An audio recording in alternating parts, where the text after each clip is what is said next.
สว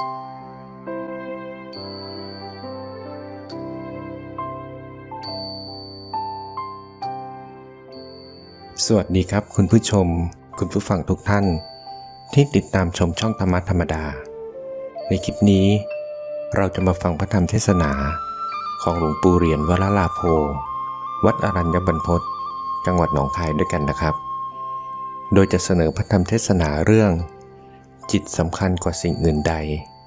เรามาฟังหลวงปู่เหรียญท่านเทศน์ด้วยกันครับ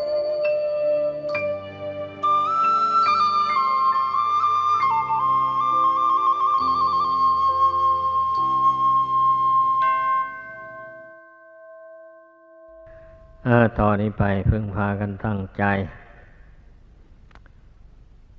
ใจนี่แหละสำคัญมากอย่าไปนึกว่าสิ่งอื่นจะสำคัญยิ่งไปกว่าจิตใจนี้คนผู้ที่หลงสำคัญว่าสิ่งอื่นดีกว่าจิตใจนั่นแหละมันถึงได้หลงไหลไปทำชั่ว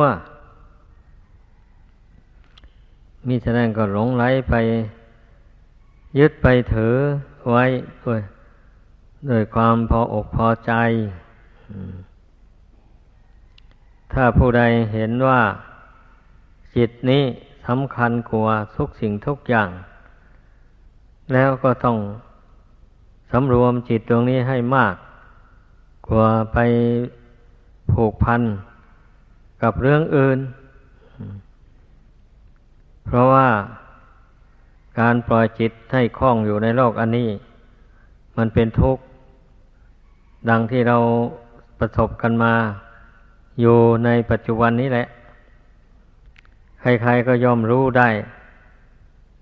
ว่าดวงจิตนี่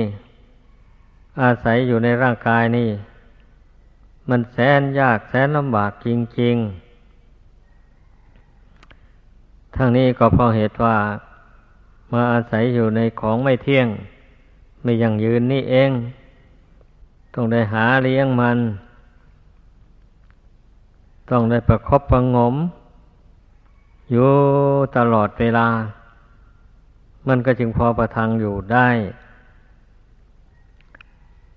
เมื่อเป็นเช่นนี้นะควรหรือที่จะมายินดีชื่นชมอยู่กับรูปกับกายอันนี้หรือว่ารูปอื่นกายอื่นก็เหมือนกันมีสภาวะเหมือนกันเลยผู้ปฏิบัติธรรมทั้งหลายก็ไม่ควรที่จะละเลยถ้าไปละเลยการพิจารณาจิตพิจารณาร่างกายนี่แล้วมันก็ไม่ถูกทางแหละพูดง่ายๆก็ไม่สำรวมจิตนี่แล้วจะเอาอะไรมาเป็นการปฏิบัติธรรมจะเอาใครให้พ้นจากทุกข์ไปบ่นี้ผู้ใดจะเป็นผู้พ้นจากทุกข์ขั้นเมื่อเป็นผู้สำรวมจิตเข้ามาภายในมาเพ่งพิจารณาดูแล้วก็ย่อมรู้ได้ว่าผู้จะพ้นทุกข์ก็คือจิตดวงนี้เองไม่ใช่ใครอื่นไม่มีกวดดูให้ดีในร่างกายทุกส่วนนี่แหละแล้วเมื่อเรากวดดูให้ดีแล้วมันก็จะรวมลงไปหาความรู้อันนั้นเนี่ย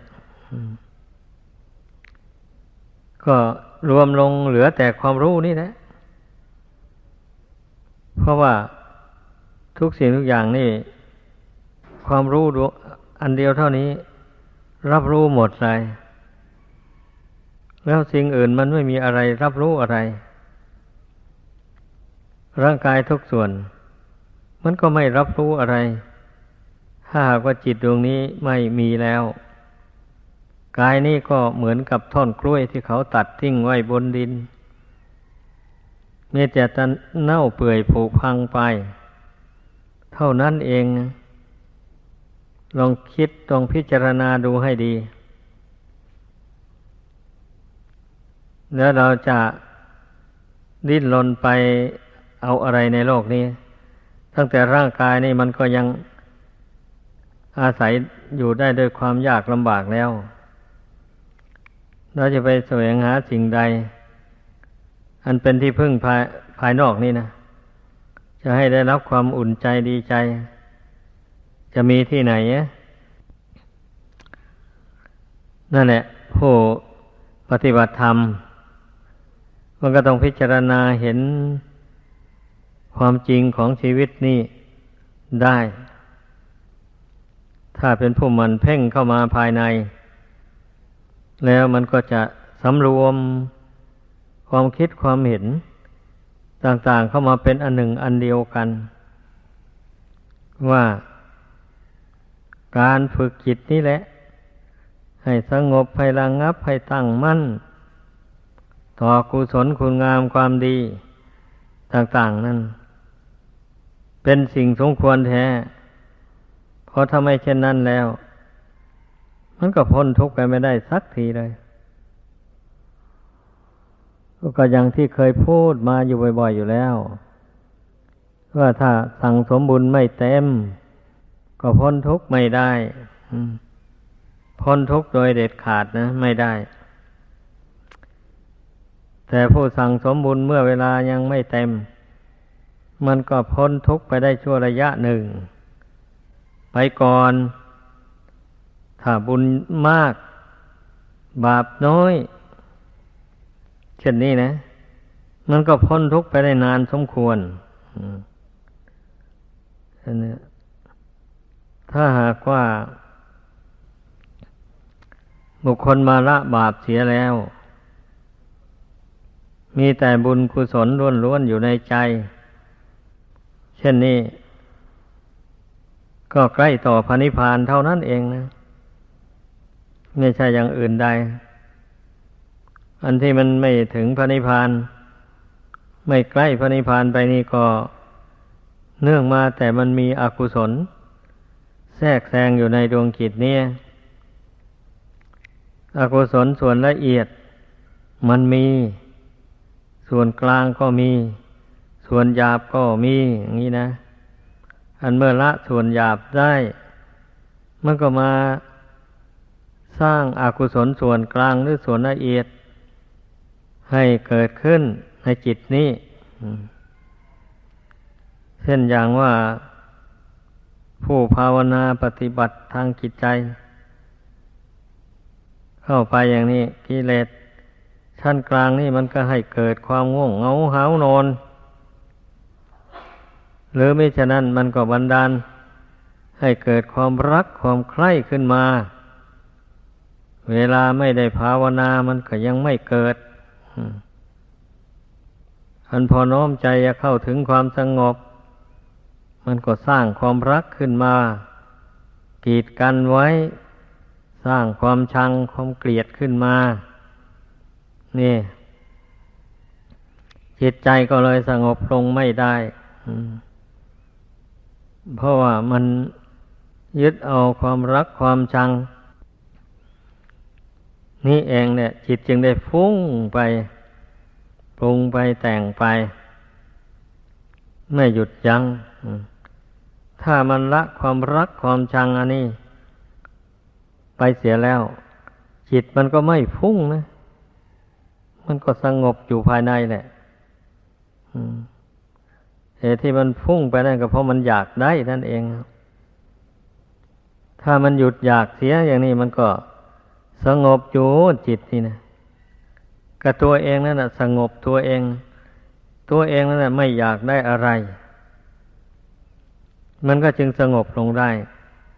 ถ้าดวงจิตนี่ยังอยากได้อะไรอยู่มันก็สงบลงไม่ได้ให้สังเกตดูให้ดีสังเกตดูจิตใจของใครของเรานี่แหละย่อมรู้ได้ทำไมจะรู้ไม่ได้เมื่อจิตมันนิ่งอยู่มันก็ไม่อยากได้อะไรไม่ใช่เหรอนี่ถ้าจิตมันคิดโน่นคิดนี่ไปเดี๋ยวก็เกิดความอยากขึ้นมาแล้ว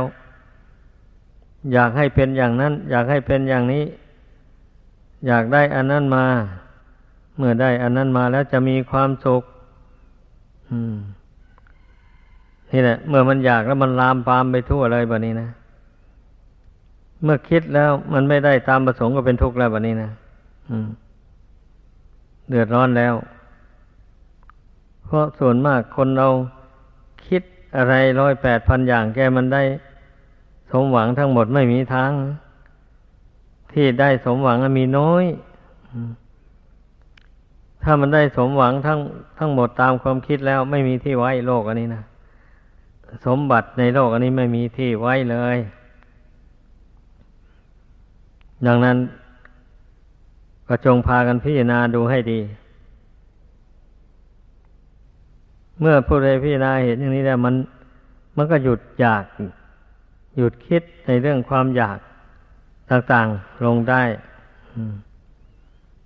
เพราะคิดมากก็เป็นทุกข์มากนี่คิดน้อยก็เป็นทุกข์น้อยไม่คิดแล้วก็ไม่มีทุกข์พูดสั้นๆกันลงมามันเป็นอย่างนี้แหละผู้ใดต้องการจะหยุดความคิดก็ต้องเพ่งพิจารณาลมหายใจ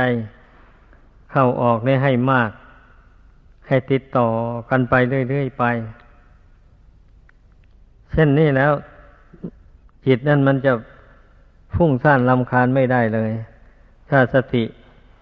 มาเพ่งรู้อยู่ที่ลมหายใจเข้าหายใจออกติดต่อกันไปอย่างนี้จิตนั้นไม่มีช่องว่างที่จะคิดปรุงแต่งไปอะไรต่ออะไรนี่แหละให้พากันทำลองดูแต่ต้องพยายามให้ต่อเนื่องกันนะเพ่งลมหายใจเข้าออกให้ไปต่อเนื่องกันไปอย่างนี้แล้วเท่ากับว่าไปปิดช่องแห่งความคิดไว้ในระยะแรกนี่นะพึ่งพากันกระทำในใจอย่างดังที่แนะนำมานี่แล้วจะได้ความสงบใจความเย็นใจได้จริงๆเพราะจิตนี้เมื่อละอารมณ์ต่างๆออกไปหมดแล้วนะมันก็เป็นจิตเดิมใจเดิมจิตเดิมใจเดิมไม่มีอะไรพระท่านกล่าวไว้ในตำรานั้นมีแต่ประภัสสอนคือมีเลื่อมใสผ่องใสจิตเดิมใจเดิมแท้ๆนะอันที่มันเศร้าหมองขุ่นมัวก็เพราะมาสร้างกิเลสหุ้มห่อตัวเองด้วยความรู้เท่ารู้ไม่เท่าเอาไม่ทันไม่รู้ว่าความคิดอันนี้มันจะเป็นเหตุให้เกิดทุกข์มันเป็นบ่อเกิดแห่งทุกข์มันไม่รู้มันไม่ทวนกระแสจิตเลยเพราะความอยากมันกดดันเข้าไปมันก็คิดไปเท่าใดยิ่งอร่อยความคิดถ้าไปคิดไปในทางที่ตนชอบอกชอบใจ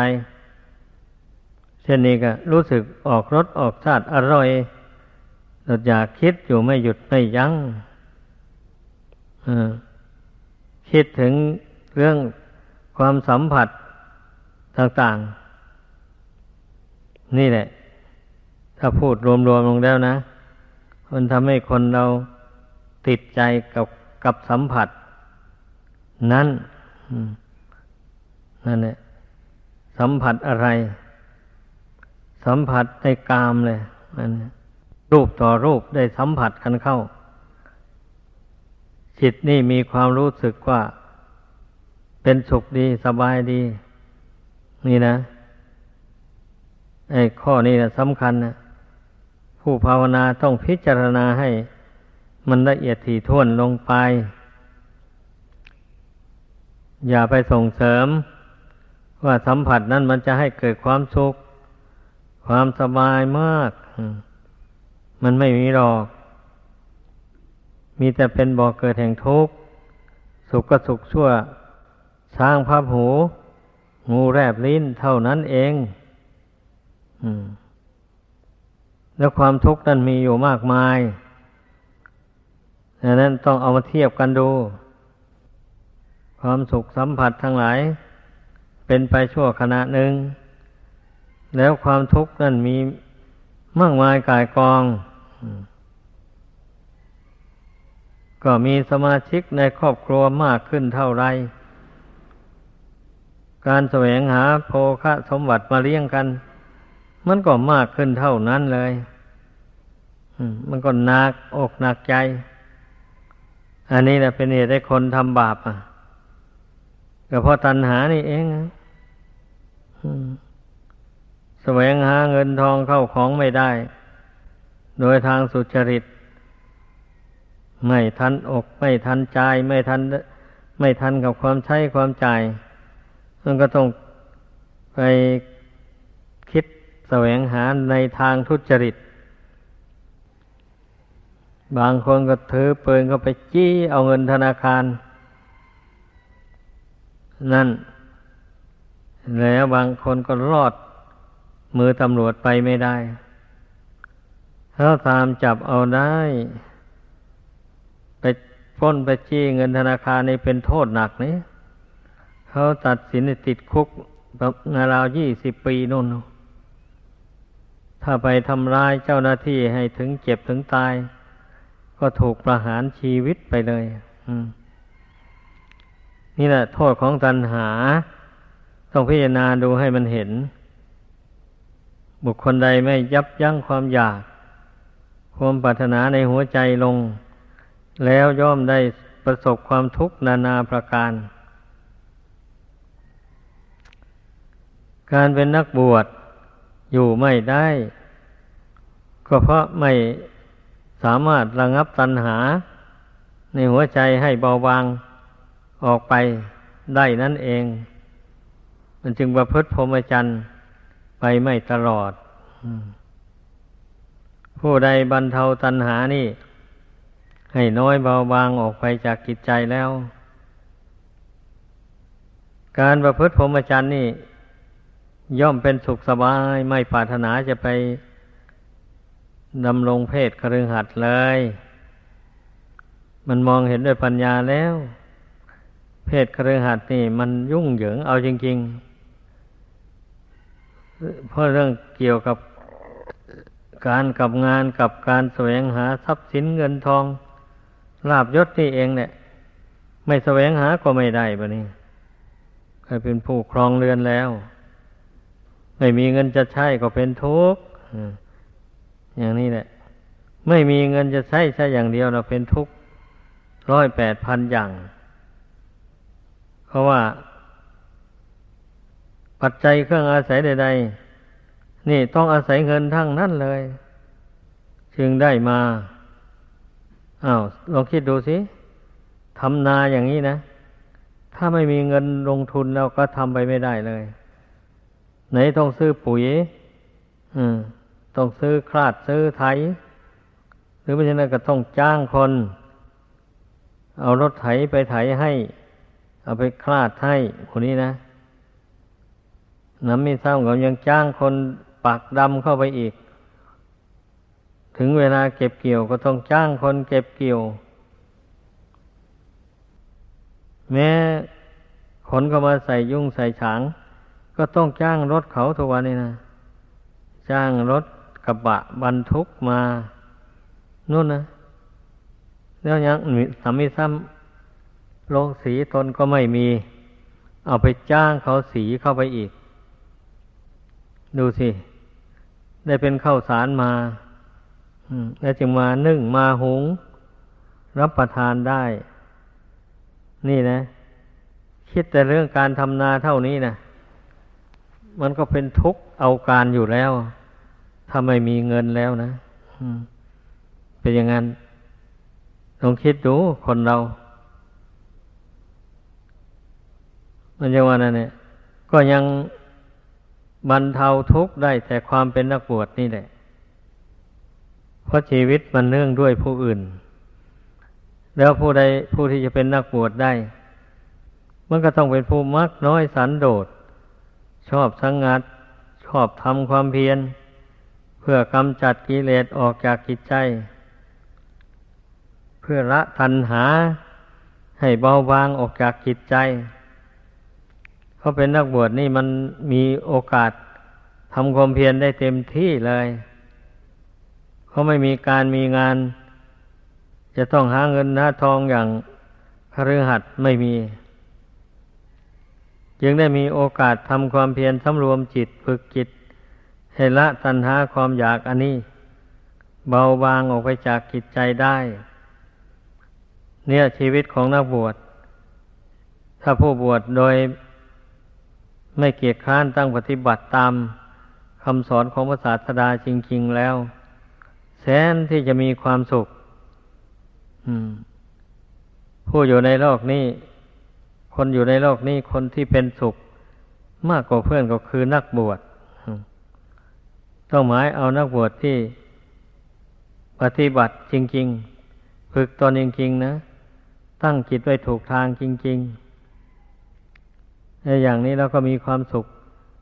มากกว่าคนประเภทใดๆในโลกนี้เนื่องจากว่าทำตัณหาให้น้อยเบาบางออกไปจากจิตใจนี่เองแหละสาเหตุที่จะมีความสุขมากนั่นน่ะไม่ใช่อย่างอื่นหรอกพิจารณาดูผู้ปฏิบัติธรรมย่อมรู้ได้เลยแต่ผู้ไม่ปฏิบัติเนี่ยไม่รู้หรอกไม่รู้ว่าความสุขอันยิ่งใหญ่มันอยู่ตรงไหนกันแน่อย่างนี้นะ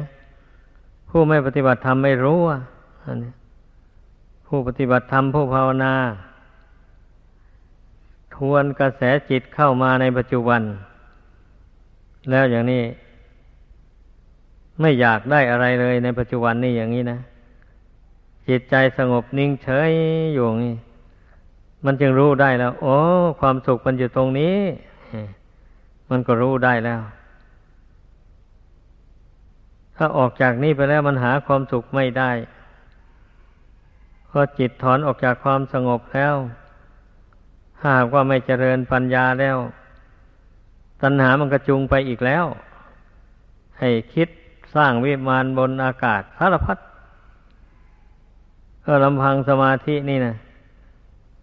ถ้าไม่ควบคุมไม่เจริญปัญญาให้ถูกทางแล้วมันก็ถูกตัณหาไปชักจูงไปในทางที่ไม่เป็นสาระประโยชน์นั่นเองดังนั้นเมื่อจิตถอนจากความสงบออกมาก็ต้องอาศัยสติควบคุมให้มันพิจารณาในสังขารนามรูปอันนี้ให้เห็นเป็นอนิจจังทุกขังอนัตตาไปเลยอย่าให้มันเห็นเป็นตัวเป็นตนไปเช่นนี้แล้วตัณหามันก็จึงจะไม่กำเริบขึ้นในใจเป็นอย่างนั้นจะให้จิตนี่มันนิ่งอยู่ตลอดเวลามันไม่ได้หรอกไม่ได้มันก็ไปสงบอยู่ชั่วระยะหนึ่งเท่านั้นเองท่านผู้ที่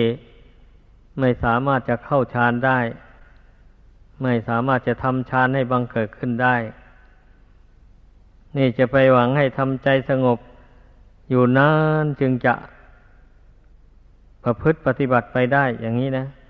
เข้าใจผิดไปเพราะว่าผู้ที่ไม่ได้บรรลุฌานนี่จิตมันก็สงบไปชั่วระยะหนึ่งเท่านั้นแหละแล้วมันก็คิดขึ้นมาแต่เมื่อทำจิตให้สงบลงไปได้แล้วอย่างนี้เวลามันคิดมันก็ไม่ค่อยไปทางบาปอกุศลง่ายๆหรอกแต่มันคิดไปในทางที่ไม่เป็นประโยชน์คิดไปผูกพันกับความได้ความเสียความมีความจนอะไรต่างๆนานาหมดนั่นนะไอ้ผู้ที่ยากจนคนแค้นก็วิตกไปว่าเรานั่นเป็นคนยากจนเงินทองเข้าของอะไรก็ไม่ค่อยสมบูรณ์อยู่ด้วยความทุกข์ยากลำบาก ผู้เป็นคนรวยมีเงินทองมากมันก็คิดวิตกวิจารณ์กลัวเงินทองเหล่านั้นจะสูญจะหายไปกลัวจะมันไม่รักษาความร่ำรวยอันนั้นไว้ไม่ได้เดี๋ยวคนทั้งหลายก็จะติฉินนินทาจนวิตกวิจารณ์ไปทั่วเลยเคยมีบริษัทบริวารมามากเมื่อเงินทองร่อยหรอลงไปแล้วบริษัทบริวารก็หายหน้าไปเมื่อมีเงินมีทองมากเข้าไปบริษัทบริวารก็มากขึ้นตามกันไอ้ผู้ที่ร่ำรวยมั่งมีมันก็วิตกวิจารณ์ไปดังกล่าวมานั่นแหละมันเป็นเช่นนั้นลองคิดดูให้ดีอันจิตที่ไม่ควบคุมนะมันย่อมถูกตัณหาจูงไปตามวิถีทางแห่งชีวิตของตนผู้ใดเป็นคนจนก็วิตกไปถึงทุกข์ร้อนด้วยความยากจนของตนผู้ใดเป็นคนรวยก็วิตกไปถึงเรื่องความร่ำรวยซึ่งเป็นของไม่เที่ยงแท้แน่นอนมันอาจจะจนลงเมื่อใดก็ได้นี่แหละเมื่อเวลาจิตถอนออกจากสมาธิแล้วก็ต้องพิจารณาแม้เป็นคนจนไปวิตกถึงเรื่องความจนอย่างนี้ก็ต้องพิจารณาเรื่องธรรมะเข้ามาระงับเราจนเพราะเหตุแต่ก่อนเราประมาทไม่ได้ทำคุณงามความดีไม่ได้สั่งสมบุญกุศลให้มากทำบุญแต่เล็กๆน้อยๆเหตุนั้นเกิดมาชาตินี้บุญกุศลอันทำสะสมไว้แต่น้อยมันก็มาอำนวยผลให้แต่น้อยอย่างนี้แหละแล้วเราจะไปโทษใครเราจะไปมัววิตกวิจารณ์เสียอกเสียใจอยู่เนี่ยเราจะมีความสุขมาแต่ไหนก็เมื่อรู้ว่าตนยากจนขนแค้นแล้วแต่ร่างกายยังสมบูรณ์อยู่งี้นะมรดกของมารดาบิดาที่แบ่งสรรปันส่วนให้มายังสมบูรณ์อยู่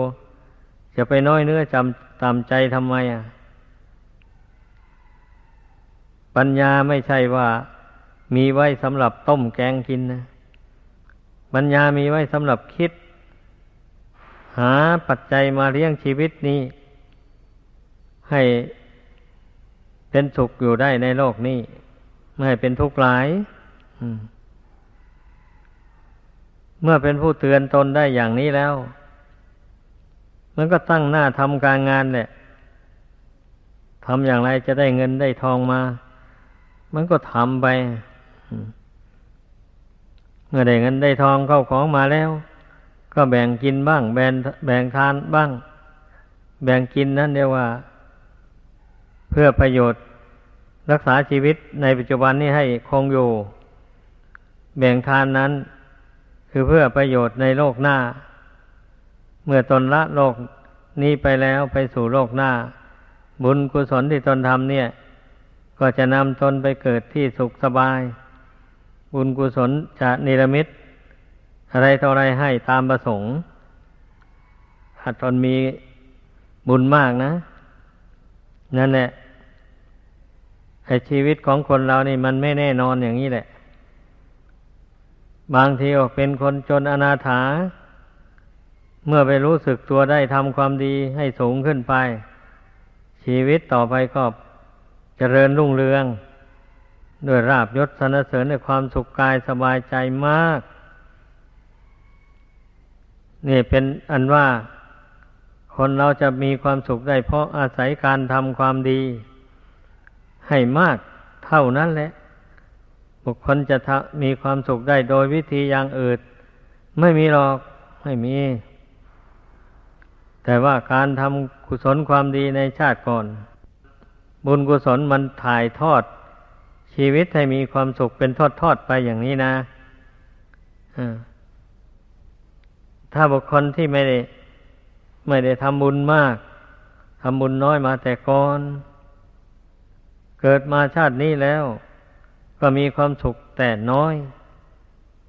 และเมื่อบุคคลมาทำบุญกุศลความดีเข้าไปในชาตินี้อธิษฐานขอให้บุญอันนี้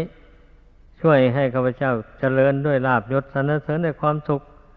ในปัจจุบันนี้แหละอย่างนี้มันบุญกุศลที่ทำในปัจจุบันนี้มันอำนวยให้ไม่ได้ขอให้เข้าใจถ้าบุญกุศลในปัจจุบันนี้อำนวยให้ได้บรรดาคนจนทั้งหลายทำบุญอยู่ในโลกนี้มันก็รวยกันหมดสิคิดดูให้ดีไม่เห็นใครรวยนี่แต่อาจจะมีบางรายอันนั้นเรียกว่าอาศัยบุญกุศลหนหลังมาสนับสนุนด้วยเรื่องมันนะถ้าลำพังอาศัยแต่ลำแข้งตัวเองในปัจจุบันนี้ไม่ได้อาศัยบุญกุศลหนหลังมาหนุนส่งแล้วมันไม่ได้นะแม้จะทำบุญได้ทานไปอย่างไรมันก็ยังจนอยู่เหมือนเดิมนั่นแหละเพราะเนื่องจากว่าตนมีบุญน้อยนี้อันบุญในปัจจุบันที่ทำเนี่ยมันอำนวยผลให้เป็นรูปธรรมแต่ชาติหน้านู่นเช่นมันแต่งรูปร่างกายให้สวยให้งามแต่งร่างกายให้มีกำลังวังชาดีปราศจากโรคภัยไข้เจ็บอย่างนี้นะนอกจากแต่งร่างกายให้สมบูรณ์แล้วก็ยังบันดาลให้ร่ำรวยเงินทองเข้าของมากมายกายกองนี่มันเป็นเนี่ยอันบุญกุศลที่สั่งสมในชาตินี้นะดังนั้นบุคคลเกิดมาในชาตินี้นะจึงร่ำรวยมากมายกายกองอย่างนี้ก็เพราะในชาติก่อนนั้นเขาทุ่มเทการทำบุญทำทานไว้มากเต็มที่เลยอย่างนี้ผลนั้นมันก็ย่อมอำนวยให้มากดังนั้นไอ้ผู้ได้มาพิจารณาเห็นอย่างนี้แล้วต้องการความสุขให้ยิ่งขึ้นไปแล้วก็ทำความดีให้มากเข้าไปสิอันนี้การเป็นนักบวชนี่ยิ่งได้ทำคุณงามความดีได้มากมีเวลาได้ทำมากไม่มีเงินไม่มีทองอะไรจะไปสั่งสมบุญให้มากได้ยังไงบางคนก็จะคิดอย่างนี้แหละก็ไม่ได้หมายอย่างนั้นการทำความดีหรือทำบุญไม่ได้หมายเอาแต่ให้วัตถุสิ่งของเป็นทานเท่านั้นการที่บุคคลประพฤติสุจริตด้วยกายวาจาใจไม่เบียดเบียนบุคคลอื่นและสัตว์อื่นให้เป็นทุกข์เดือดร้อนไม่เบียดเบียนตนให้เป็นทุกข์เช่นไม่ดื่มสุราเมรัยกัญชายาฝิ่นเฮโรอีนไม่สูบบุหรี่อย่างนี้นะก็เมื่อบุคคลไม่ประพฤติชั่วอย่างนี้แล้วในปัจจุบันนี้แล้วอันความดีที่บุคคลกระทำนี่นะมันก็ติดสอยห้อยตามผู้นั้นไปเช่นผู้ไม่เบียดเบียนสัตว์ไม่ทรมานสัตว์ให้เจ็บให้ปวดให้ล้มให้ตายอย่างนี้นะเกิดไปชาติหน้าก็มีร่างกายสมบูรณ์พูนสุขโรคภัยก็ไม่ค่อยเบียดเบียนอย่างนี้แหละผู้ไม่ชอบไม่โกงไม่ลักเอาสิ่งของผู้อื่นมาเป็นของตนเช่นนี้แล้วตนเกิดไปชาติใดเมื่อบุญกุศลตกแต่งให้มีเงินมีทองเข้าของมากๆก็ไม่มีโจรไม่มีขโมยจะมาลักมายื้อมาแย่งเอาไปหามาได้เท่าไรก็มีอยู่เท่านั้นคนมีผัวมีเมียมาแต่ชาติก่อนก็ไม่ได้ทำชู้จากเมียจากผัวรักเดียวใจเดียวพอเกิดมาชาตินี้มีผัวมีเมียมาก็ไม่มีใครมาหลอกมาลวงไม่มีใครมาล่วงประเวณีหรือเมียก็ไม่คิด นอกใจผัวผัวก็ไม่คิดนอกใจเมียในทางประเวณีชู้สาวนี่ก็อานิสงส์ที่เว้นจากกาเมสุมิจฉาจารนั่นเองมันเป็นอย่างนั้นได้ลูกได้เต้ามาลูกก็ฟังถ้อยฟังความลูกก็ไม่เสเพลไปเป็นคนเจ้าชู้มายาสาไถเป็นอย่างอานิสงส์แห่งการรักษาศีลข้อที่ 3บุคคลใดรักษาสำรวมวาจาของตนให้ดีไม่กล่าววาจาเท็จพูดแต่คำจริงไม่พูดส่อเสียดยุยงให้ใครต่อใครทะเลาะวิวาทผิดเถียงกันไม่พูดคำหยาบโลนเช่นด่าพ่อด่าแม่ด่าโคตรด่าวงกันอย่างนี้นะหรือว่าด่าเปรียบเปยเอาสัตว์เดรัจฉานมาเปรียบกับคนอะไรโมนี่เรียกว่าเป็นการพูดคำหยาบเป็นโทษอย่างนี้เนี่ยแล้วก็ไม่พูดเพ้อเจ้อเลวไหลสำรวมประหยัดวาจาของตนไว้ไม่ถึงเวลาพูดไม่พูดพูดในเรื่องไม่เป็นประโยชน์ไม่ชอบพูดเรื่องใดที่ถึงเวลาที่คิดว่ามันเป็นประโยชน์แก่ตนและประโยชน์แก่ส่วนรวมก็จึงค่อยพูดไปอย่างนี้แหละแล้วก็บุคคลเป็นคนดีในปัจจุบันนี้มีสติมีปัญญาไม่เป็นใบ้เป็นบ้าก็ตั้งแต่ก่อนมาก็เว้นจากการดื่มเหล้าเมาสุรากัญชายาฝิ่นเฮโรอีนต่างๆเนี่ยแม้แต่บุหรี่นี่ก็เว้นเมื่อเว้นของเสพติดเหล่านี้แล้วก็ยังเว้นจากการทำเสน่ห์เล่ห์คนให้คนอื่นหลงไหลไม่มีสติสัมปชัญญะรักษาตัวได้บังคับขู่เข็นเอาเงินเอาทองกับเขาเมื่อทำเขาให้เสื่อมสติสัมปชัญญะไปแล้วเว้นจากของเสพติดได้โทษต่างๆหมดนี้แล้วแต่ชาติก่อนเกิดมาชาตินี้ก็เป็นคนดีอย่างว่านั่นแหละมีสติมีปัญญารูปร่างก็สวยงาม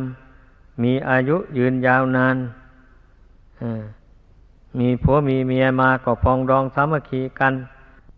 รักใคร่กันไปจนตลอดวันตายไอ้คนที่เป็นใบ้เป็นบ้าเสียจริตผิดมนุษย์ธรรมดาอยู่นั่นนะมันล้วนตั้งแต่ชาติก่อนมาชอบของเสพติดให้โทษดังกล่าวมาแล้วนั่นแหละกรรมนั่นแหละมาตามมาตกแต่งให้เป็นใบ้เป็นบ้าไปเสียจริตผิดมนุษย์ธรรมดานี่นะเพราะฉะนั้น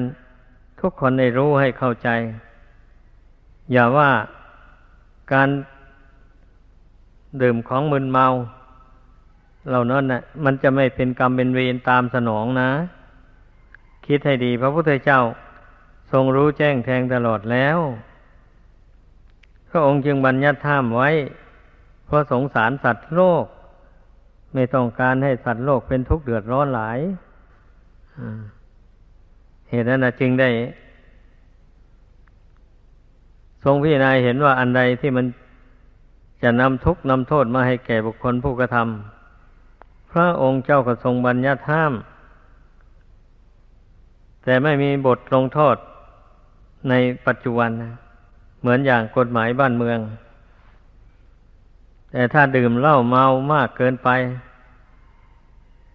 แล้วไปทะเลาะวิวาทกันทุบกันตีกัน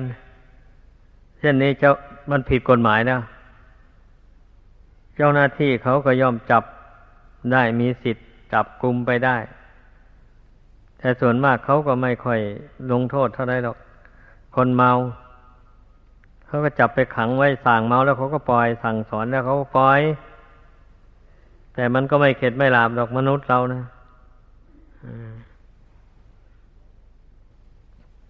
แล้วอย่างนี้จะไม่ให้เป็นทุกข์อย่างไรคนเรานะ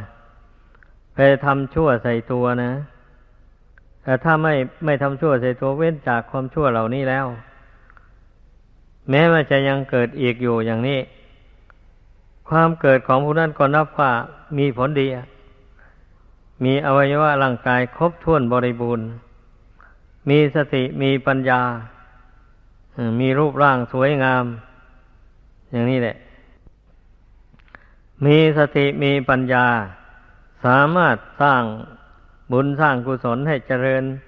งอกงามขึ้นในตนได้เต็มที่เลยดังที่เราจะเห็นอาเซียบางคนนะเขาเกิดมาแล้วเขาก็มีรูปร่างสมบูรณ์บริบูรณ์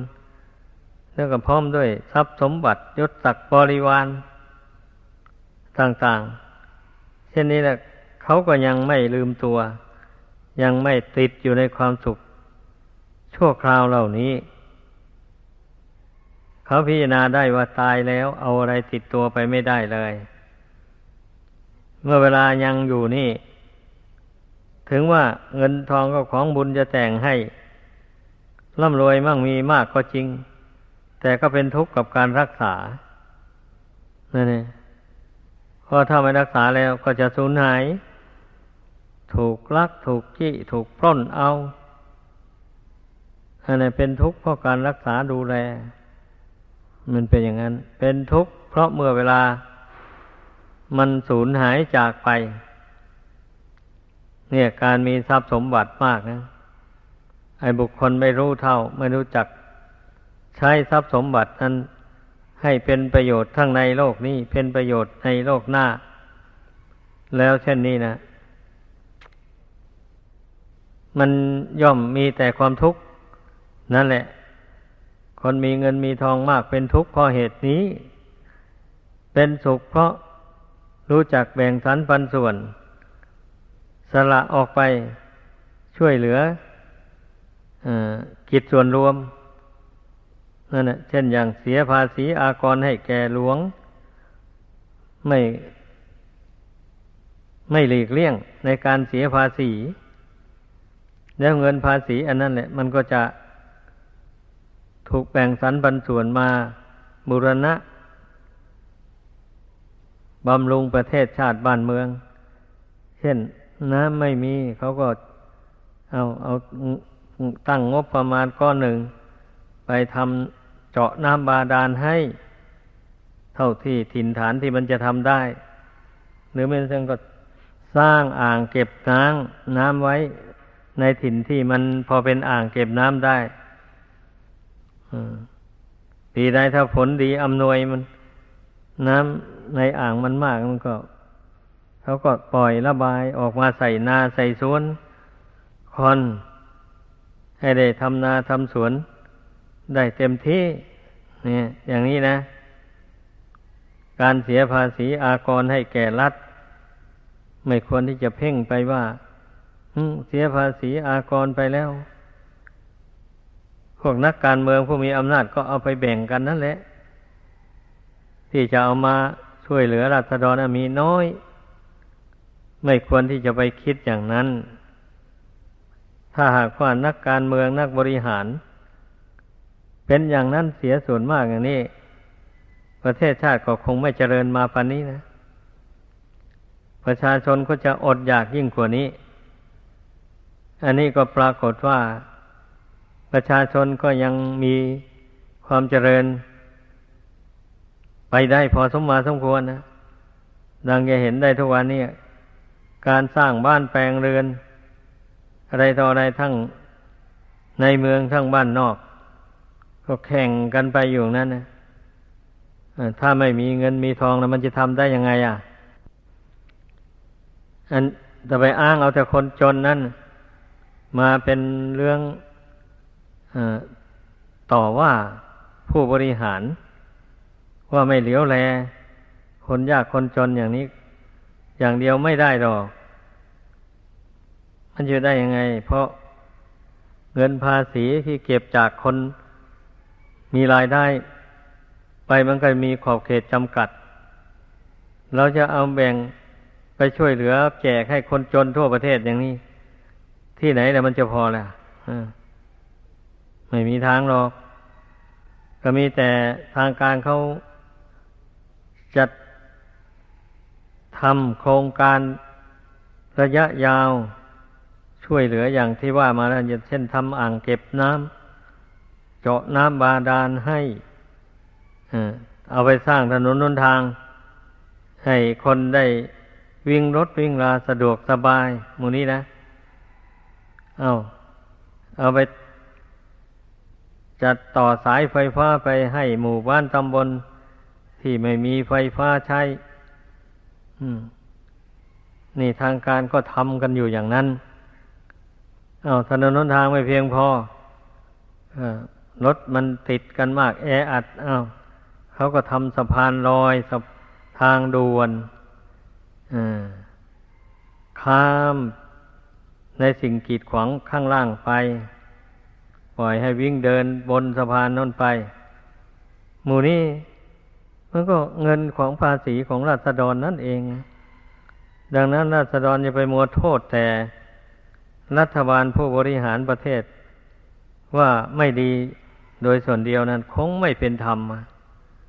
อันนี้ความทุจริตมันก็อาจจะมีอยู่บ้างแต่ก็คงไม่มากเกินไปจนทำให้ประเทศชาติ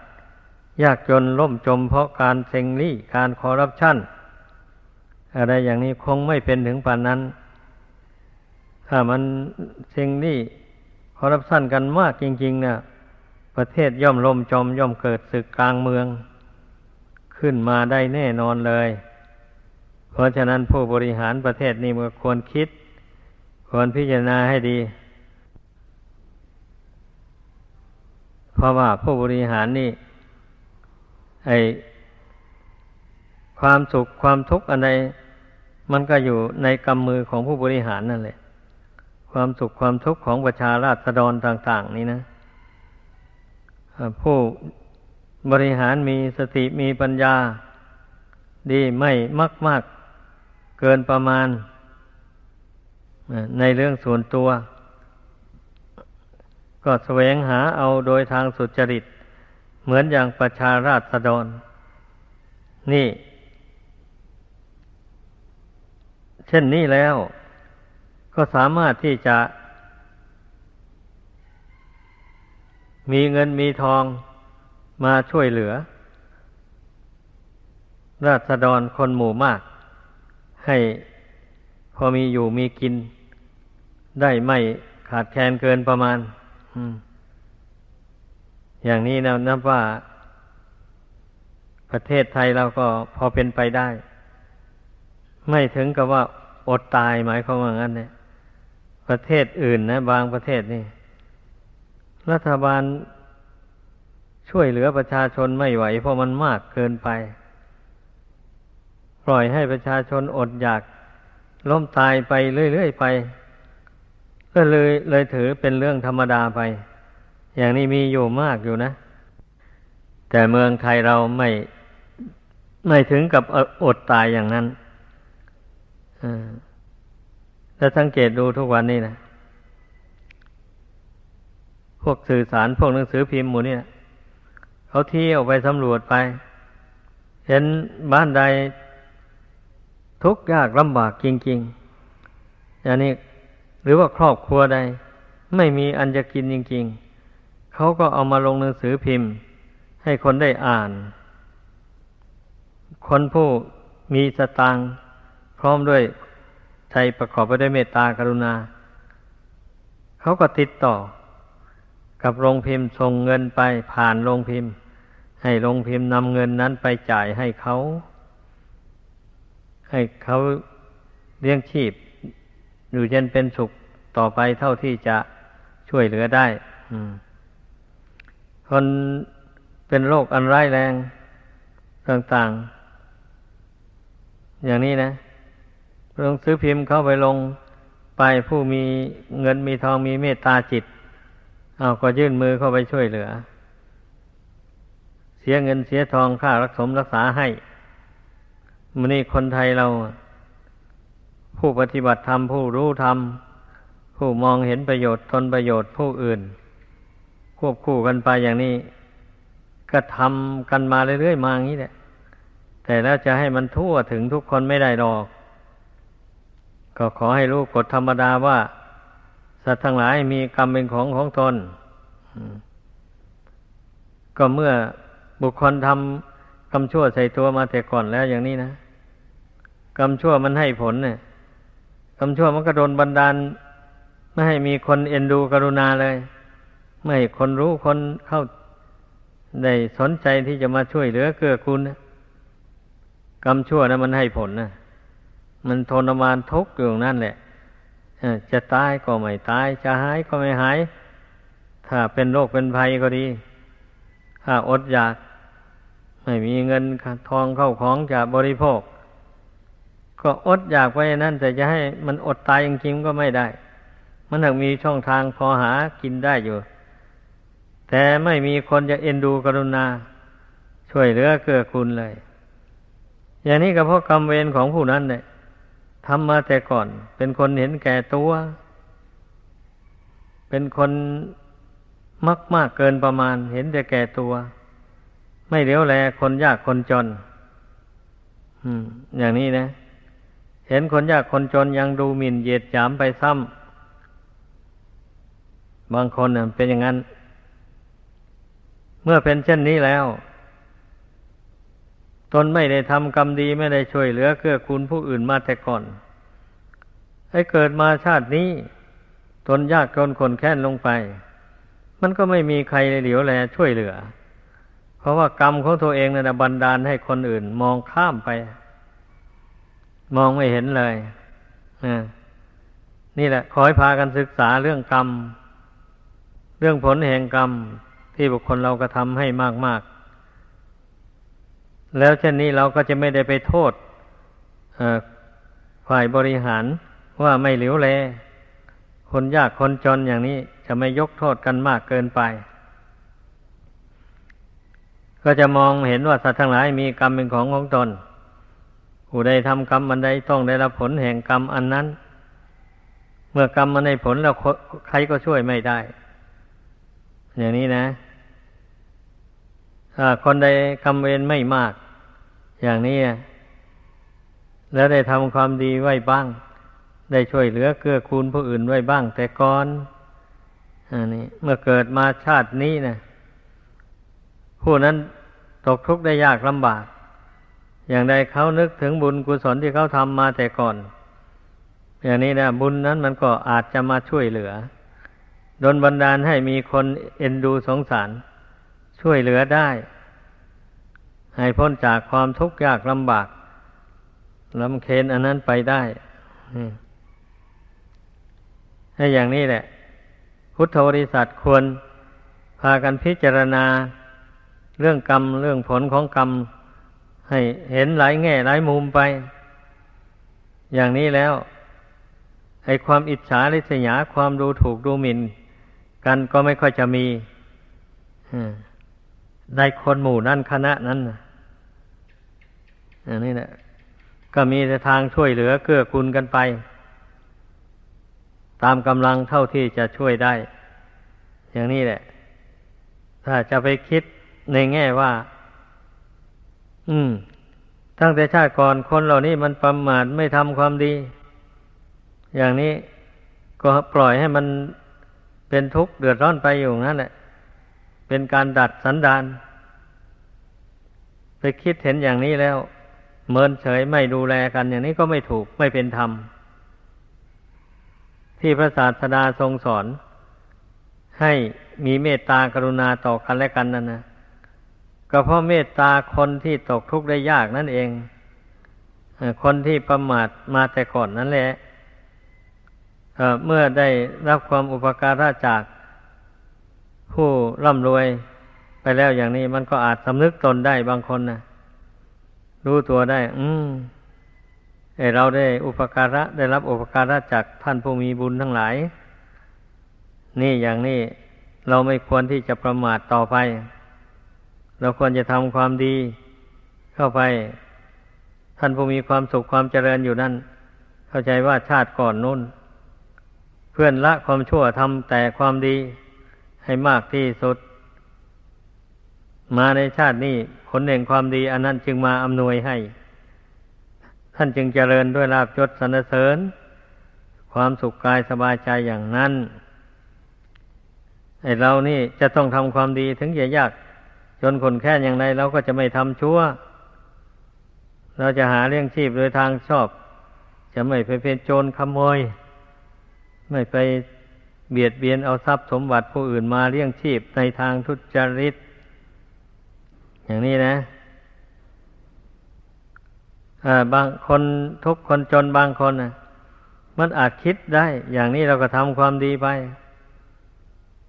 นี่ก็อาศัยความเมตตากรุณาจากคนร่ำรวยมั่งมีนั่นเองเป็นการจูงคนไม่ดีให้ดีขึ้นหมายความว่างั้นเนี่ยให้ชีวิตเขาเจริญขึ้นไปทีละขั้นละขั้นไปเนี่ยเพราะฉะนั้นพระพุทธเจ้ายังตรัสภาษิตไว้ว่าเมตตาปัฏฐัมภิตาโลกาเมตตาเป็นเครื่องค้ำจุนโลกให้เป็นอยู่ไปได้โลกในพระพุทธภาษิตนี้ท่านหมายเอาคนและสัตว์ทั้งหลายนี่เองแหละคนต่อคนเมตตาซึ่งกันและกัน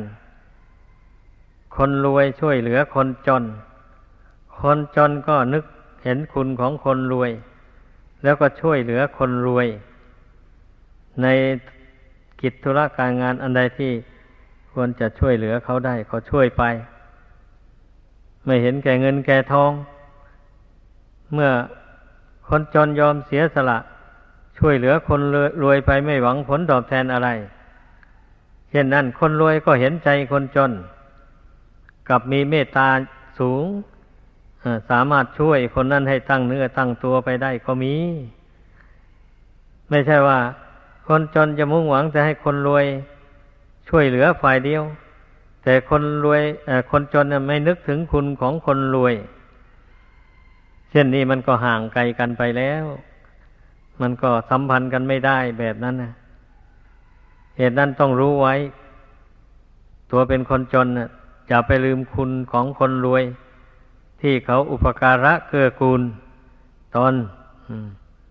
ต้องคิดตอบแทนบุญคุณเขาไม่อย่างใดก็อย่างหนึ่งเขาจะได้เห็นอกเห็นใจตนผู้เป็นคนจนจะช่วยเหลือตนให้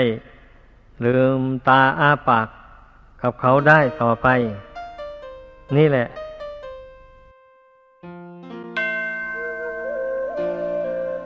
ขอขอบคุณทุกท่านที่ร่วมรับฟังกันจนจบขออานิสงส์ผลบุญจากการร่วมฟังธรรมในครั้งนี้จงส่งผลให้ทุกท่านประสบแต่ความสุขสวัสดีตลอดไปปัญหาอุปสรรคทั้งหลายที่เป็นอยู่ขอให้ผ่านพ้นไปได้ด้วยดีมีความสุขความเจริญยิ่งขึ้นไปด้วยเถิดสาธุสาธุสาธุ